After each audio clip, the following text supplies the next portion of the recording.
नमस्कार, आप देख रहे हैं अपना नीमच। अभी हम आप पहुंचे हैं चैनपुरा, जो यहाँ का नीमच विधानसभा का एक आखिरी गांव माना जाता है। और हमारे साथ में है भाजपा के अधिकृत प्रत्याशी, 15 साल से जो है 3 बार विधायक रहे, दिलीप सिंह जी परिहार। आइए जो है उनसे सवालों का सिलसिला शुरू करते हैं। सर, एक्चुअल में हम लोगों ने एक मुहिम चला रखी है कि मतदाता जो है विधानसभा के, उन लोगों के जो सवाल मंगवाए हैं वो आपसे होते हैं। कुछ मुद्दे हैं जिस पे आपसे चर्चा करेंगे।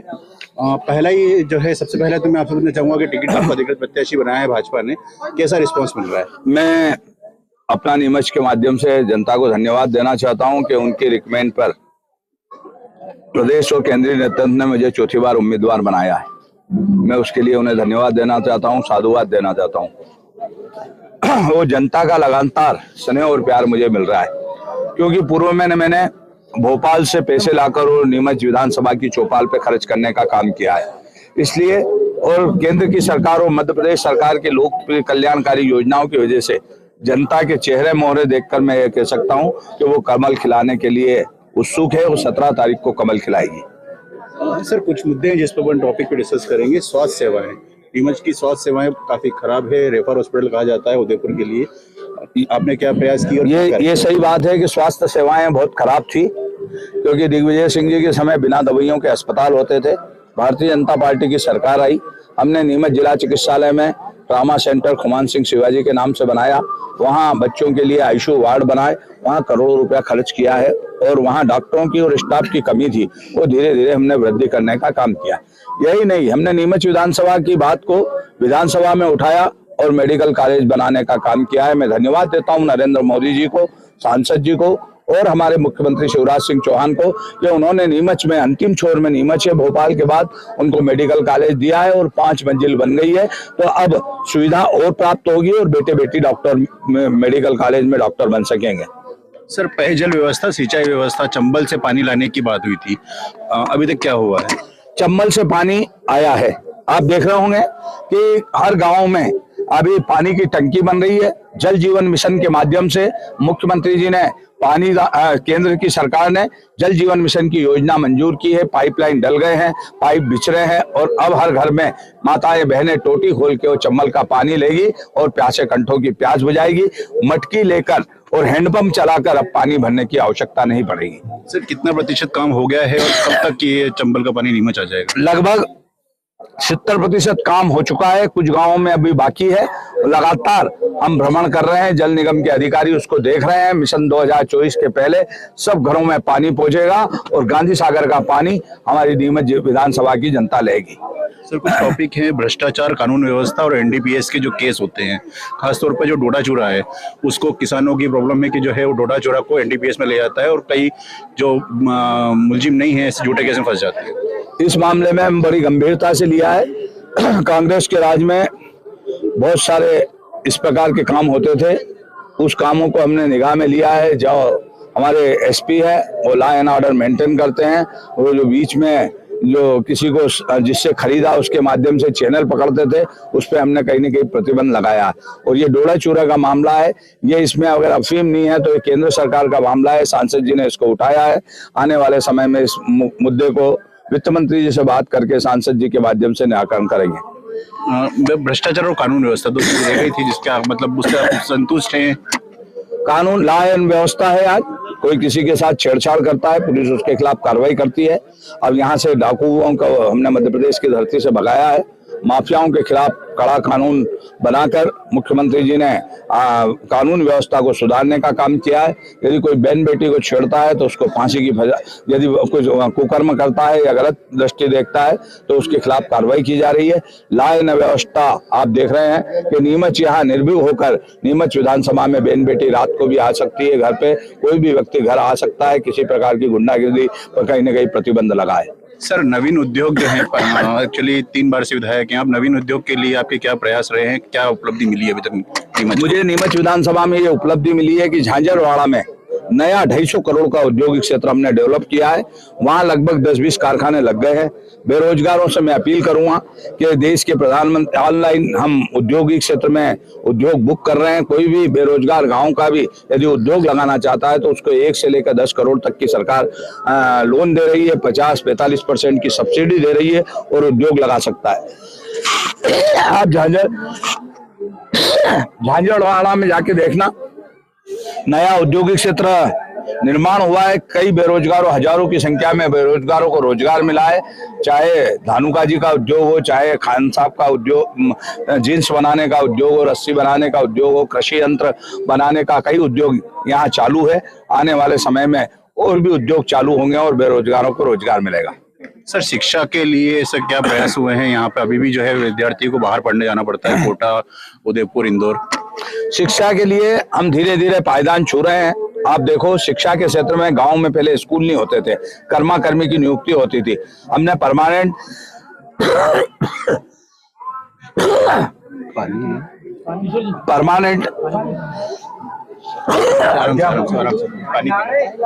अरे वो कोई बात नहीं। शिक्षा के लिए गांव-गांव में स्कूल बनाए। सीएम राइस स्कूल बना रहे हैं।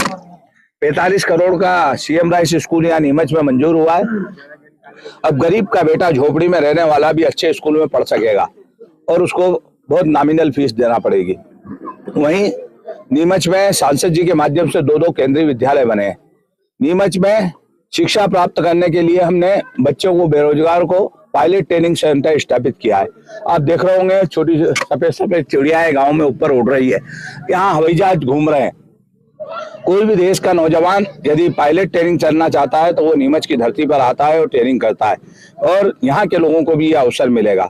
मेडिकल कॉलेज के माध्यम से डॉक्टर और इंजीनियर बनेंगे यहाँ, और यहाँ हमने नर्सिंग कॉलेज भी हम खोल रहे हैं।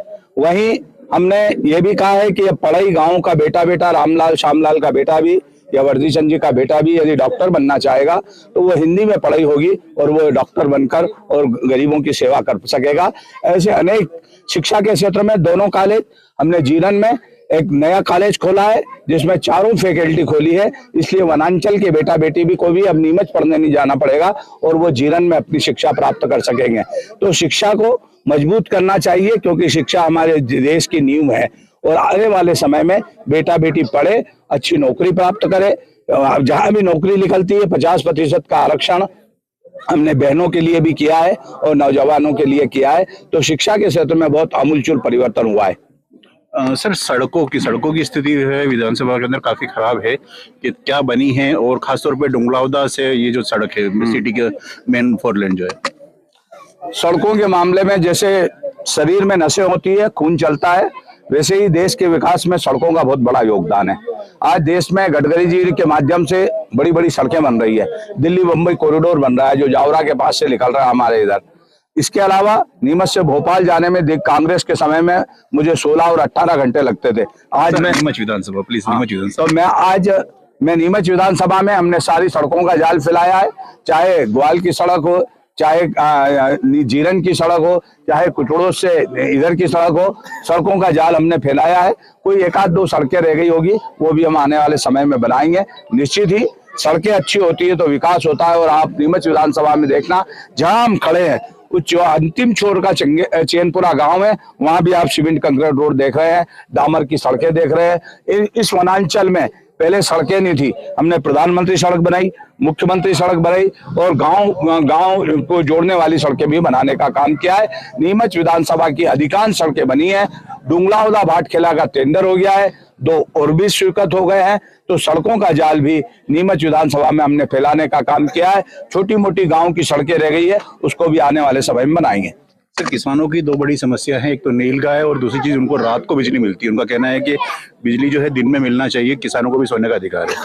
किसान हमारा अन्नदाता है, वो अन्न के भंडार भरता है और उसके लिए बिजली, पानी और खाद की व्यवस्था सरकार करती है। 24 घंटे बिजली मिल रही है, 10 घंटे सिंचाई के लिए बिजली मिल रही है। हमने नीमच विधानसभा के इसी क्षेत्र में लो वोल्टेज होता था तो हमने यहाँ नया ग्रिड बनाया है और उस ग्रिड के माध्यम से वोल्टेज भी बढ़ा है और अब तो बिजली हम देने वाले बन गए, क्योंकि स्व ऊर्जा के बड़े बड़े प्लांट लगे हैं, इसलिए बिजली की समस्या हमने समाप्त की है। खाद पर्याप्त। नीमच विधानसभा में कहाँ लगी? लगा ना, नीमच जिले में, नीमच विधानसभा में चैनपुरा चीताखेड़ा के इस जंगलों में सर्वे चल रहा है। वहां भी हम आने वाले समय में ऊर्जा का प्लांट लगाएंगे और जिससे कि यहाँ बिजली पैदा हो सकेगी। नीमच की सिर्फ बंगला बगीचा समस्या? नीमच की बंगला बगीचा समस्या कांग्रेस ने उलझाई थी, क्योंकि 50 साल तक कांग्रेस ने राज किया और उसको दूध देती गाय समझा था।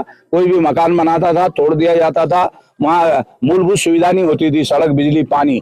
आज भारतीय जनता पार्टी की सरकार और सरकार के मुखिया माननीय शिवराज सिंह जी चौहान साहब ने कैबिनेट बुलाई, सांसद को बुलाया, विधायक को बुलाया, नगर पालिका अध्यक्ष को बुलाया और समस्या को सुना और उसका निराकरण करने का काम किया है। कुछ परसेंट, 5-7% जो समस्या या यूं समझ लो पूछ अटकी है, उसको भी मुख्यमंत्री शिवराज सिंह चौहान या भारतीय जनता पार्टी की सरकार ही हल करेगी। आप देख लो, नीमच के बंगलों में आज सीमेंट कंक्रीट रोड हो रही है, नीमच के बंगलों में आज ड्रेनेज सिस्टम डला है, नीमच के बंगले बगीचे में जो लोग निवास रहते हैं उनको बिजली की व्यवस्था हुई है, जिनके छोटे प्लाट है उनका व्यवस्थापन हुआ है, जो बड़े प्लाट है उनकी समस्या का हल हम आने वाले समय में शीघ्र ही भारतीय जनता पार्टी की सरकार करेगी। बघाना की रेलवे पुलिया, बघाना में हमारा एक हिस्सा जो बघाना में है, उस बघाना में आने जाने वालों को, राजस्थान जाने वाले को या बघाना जाने वाले को रेलवे के वजह से कई लोगों को 15-20 मिनट, आधी घंटा इंतजार करना पड़ता है। तो हमने अभी ओवरब्रिज स्वीकृत कराया है, उसका टेंडर हो गया है, आने वाले समय में वो प्रक्रियाधीन है। हिंगोरिया में भी हमने एक ओवरब्रिज स्वीकृत कराया है, वो आने वाले समय में टेंडर हो गया है, वो शीघ्र ही बनेगा, बाईपास भी बनेगा और डुंगलावदा भाटखेड़ा सड़क भी बनेगी। सर ग्वालटोली पुलिया, ग्वालटोली पुलिया लगातार बनाने के लिए मैंने प्रयत्न किया, कहीं ना कहीं ठेकेदार की गड़बड़ की वजह से वो हमने उसके ऊपर कार्रवाई की और अधिकारियों ने उसको ब्लैकलिस्ट किया। ब्लैकलिस्ट करने के बाद में नया ठेकेदार आया और अभी काम प्रगति पे है, शीघ्र ही वो पुलिया भी बनेगी। सर एक जो है लोगों का थोड़ा सा कहना है कि रेलवे का जो ओवरब्रिज जो स्वीकृत हुआ है वो सीआरपीएफ रोड की तरफ हो रहा है, जबकि इसको मंडी की तरफ आना चाहिए। ये तकनीकी स्वीकृति होती है, पूरी टीम आती है, देखती है। मंडी के इधर सारे लोगों को नुकसान होने वाला था, कई लोगों की दुकानें, मकान टूटने वाले थे, इसलिए हमने इस पुलिया को तकनीकी दृष्टि से इंजीनियरों के माध्यम से उसको सीधा बनाने के लिए माँ कालका माता के मंदिर से लेकर और वीर सावरकर जी की मूर्ति बनी है वहां तक इसको पुलिया को उतारा है। और बीच में माल गोदाम होने की वजह से रेलवे का जो माल आता है उसके लिए एक हिस्सा इधर भी दिया है। तो वो पुलिया आने वाले समय में जो और भी बन रहा है वो जनता की सुविधा के लिए ठीक रहेगा। सर अवैध कॉलोनी एक बड़ा मुद्दा है, अवैध कॉलोनी के लिए क्या किया है और क्या करेंगे? मध्य प्रदेश की सरकार और सरकार के मुखिया शिवराज सिंह चौहान साहब ने बहुत कुछ किया है। जो जहां रहता है उसको पट्टे दिए, अवैध कॉलोनियां यदि है तो उनको वैध करने के लिए कानून बनाया है, उनको मूलभूत सुविधाएं देना प्रारंभ कर दी है और अवैध कॉलोनियों को भी जो पूर्व की थी उनको वैध करने का काम मध्य प्रदेश के मुख्यमंत्री ने किया है। नीमच की काफी सारी अवैध कॉलोनियां हैं, नीमच की अधिकांश अवैध कॉलोनियों को वैध किया है, कुछ रह गई है, उनको भी हम नियमानुसार कार्रवाई कराएंगे और उनको भी सहायता प्रदान करेंगे। सर यूरिया की किल्लत भी एक विषय है, लगातार यूरिया उपलब्ध कराया केंद्र की सरकार और प्रदेश की सरकार। अभी इनो यूरिया कुछ बना रही है, लिक्विड नैनो यूरिया, उसको लिक्विड के माध्यम से उसको भी दूर किया जाएगा किसानों को समझाकर, और उस नैनो यूरिया के संबंध में जानकारी दी जाएगी और लोगों को उपलब्ध कराया जाएगा। आने वाले समय में यदि कोई कमी होगी तो हम ऊपर बात करके और इसको समाधान करने का काम करेंगे। सर मानपुरा, जावी, थड़ौली, नेवड़ क्षेत्र में सिंचाई की व्यवस्था नहीं है। मन में एक बड़ी प्रसन्नता है, ये मालवा है ये, और यहाँ पानी की बहुत कमी थी। हम भारतीय जनता पार्टी की सरकार ने 5 डैम बनाए। उसके अलावा जिस क्षेत्र में आप बता रहे हैं उसके लिए मैं नीमच वासियों को बधाई देना चाहता हूं। ये पानीदार मुख्यमंत्री है शिवराज सिंह जी चौहान साहब, वो नर्मदा का पानी शिप्रा में लाए। आने वाले समय में 3200 करोड़ की योजना चंबल के पानी की उन्होंने स्वीकृत की है। वो चंबल का पानी हर नीमच विधानसभा के हर गांव में आएगा, जावद में जाएगा, मनासा में जाएगा और किसानों के खेत में फव्वारे पद्धति ड्रिप इरिगेशन से किसान खेती कर पाएगा। इसलिए पानी जैसी समस्या देश के प्रधानमंत्री नरेंद्र मोदी और मुख्यमंत्री जी ने उसको स्वीकृत कर दी है। इसके लिए भी मैं बधाई देता हूं किसान भाइयों को। आने वाले समय में 5 डैम बने हैं, आने वाले समय में और भी कई डैम की आवश्यकता होगी तो हम निर्माण करवाएंगे। सर एक आरोप लगता आया है कि जो है जब सांसद जी नीमच विधानसभा की सुविधाओं को छीन रहे थे उस समय आपने हस्तक्षेप नहीं किया। कभी नीमच सांसद जी ने नीमच विधानसभा की कोई समस्या को छीना नहीं, और मैं हस्तक्षेप मैं इसलिए कह सकता हूं कि मैंने हमेशा उनसे नीमच की समस्याओं का समाधान कराने के लिए काम किया है। मैं दिल्ली भी गया हूं उनके साथ, जैसे अफीम की समस्या को लेकर मैं उनके साथ में मंत्री जी को गया हूं, जो किसान भाइयों ने मुझे समस्या बताई थी उसका मैंने निराकरण कराया है। यही नहीं, ये अंडर ब्रिज और रोड ब्रिज के मामले में भी केंद्र सरकार और सांसद जी से मैंने मदद ली है। यही नहीं, आप देख रहे होंगे नीमच में रेलवे का दोहरीकरण हो रहा है, इलेक्ट्रिकल हो रहा है, छोटी सादड़ी की नई लाइन बन रही है। तो इन बड़े बड़े कामों में सांसद जी ने हमेशा सहयोग किया है। केवल एक ऐसा वातावरण बनाने का काम किया गया है कि वो नीमच के काम नहीं करते हैं। उन्होंने मेडिकल कॉलेज में मदद की है, उनने सेंट्रल स्कूल के मामले में मदद की है, उनने सीआरपी में किसान हमारे सैनिकों के लिए क्वार्टर बनाने में, अन्य सुविधाएं उपलब्ध कराने में मदद की है। केवल ये कांग्रेस आरोप जरूर लगाती है, उस आरोप वो निराधार है। कांग्रेस तो जो कहती है वो करती नहीं है। कमलनाथ जी ने जो कहा वो कभी किया नहीं। भारतीय जनता पार्टी जो कहती है वो करती है, और हमारा तो ये वचन है कि रघुकुल रीत सदा चली आई, प्राण जाए पर वचन नहीं जाई। यदि हम किसान से जो भी वचन देते हैं या वादा करते हैं उसको पूरा करते हैं, इसीलिए वापिस कमल खिलेगा। सर, हरक्या खाल में हो रही जो है अवैध खेती, हरक्या खाल की अवैध खेती के मामले में जिलाधीश महोदय और नगरपालिका अध्यक्ष स्वयं अधिकृत है। वो इस मामले को पानी की कमी होने की वजह से पानी को रोकने का, बचाने का काम कर रही है, और बचाना भी चाहिए, क्योंकि आने वाले समय में यदि पानी कम गिरा है इस साल तो पानी की कमी पड़ेगी, इसलिए बचाना आवश्यक है। एक सर आरोप मेन है, आखिरी सवाल है कि जो है जब भी बात आती है विकास की तो कहीं ना कहीं भाजपा के जो उम्मीदवार हैं या जो है वो मोदी, राम मंदिर और अभी लाडली बहना, इसके बहाने वो जो है उससे जो कटते नजर आते हैं। उस मुद्दों पे, विकास के मुद्दे बात नहीं करते। विकास के मुद्दे पे बात कर रहे हैं हम। कभी किसी ने सोचा था कि उज्ज्वला गैस कनेक्शन गरीब को देंगे, प्रधानमंत्री आवास देंगे? प्रधानमंत्री नरेंद्र मोदी है जिसने खाते खुलाने का काम किया। लोग सुबह डिब्बा रैली निकालते थे गांव में घर घर शौचालय देने का काम किया, ये विकास नहीं है?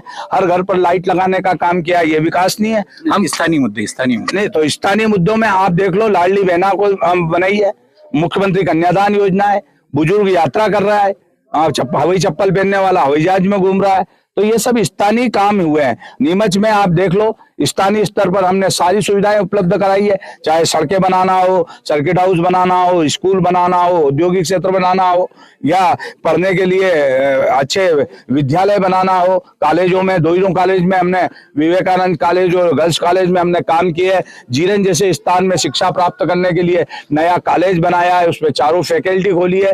तो हम ये नहीं कह सकते कि हमने स्थानीय स्तर पर कुछ नहीं किया।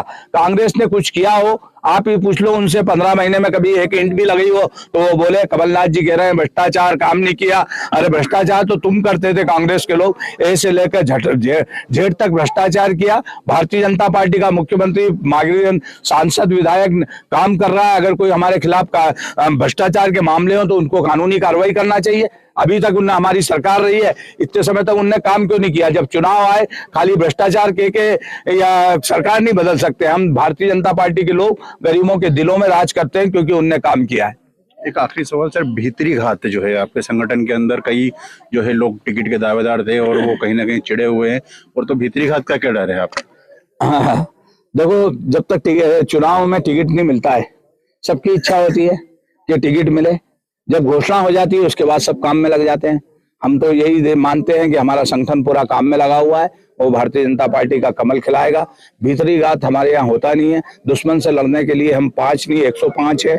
निश्चित ही हम सब लोग मिलकर और कांग्रेस को यहाँ से सुपड़ा साफ करेंगे, भारतीय जनता पार्टी का कमल खिलाएंगे। भारतीय जनता पार्टी को हम अपनी माँ मानते हैं, और माँ के साथ में कोई भीतरघात हो नहीं सकता है। आप देखा होगा 2003 में जब श्रद्धेय खुमान सिंह शिवाजी को टिकट दिया तो हमने कोई भीतरघात नहीं किया। हम भी भारतीय जनता पार्टी के कार्यकर्ता बनकर, उनका छोटा सेवक बनकर उनकी सेवा की और कमल खिलाने का काम किया है। मैं तो सबसे ये निवेदन करूंगा, यदि जिसको भी, दूसरे को भी मिलता है, किसी को मेरे अलावा यदि महेंद्र भटनागर जी को मिलता, पवन पाटीदार जी को मिलता, हमारी श्रीमती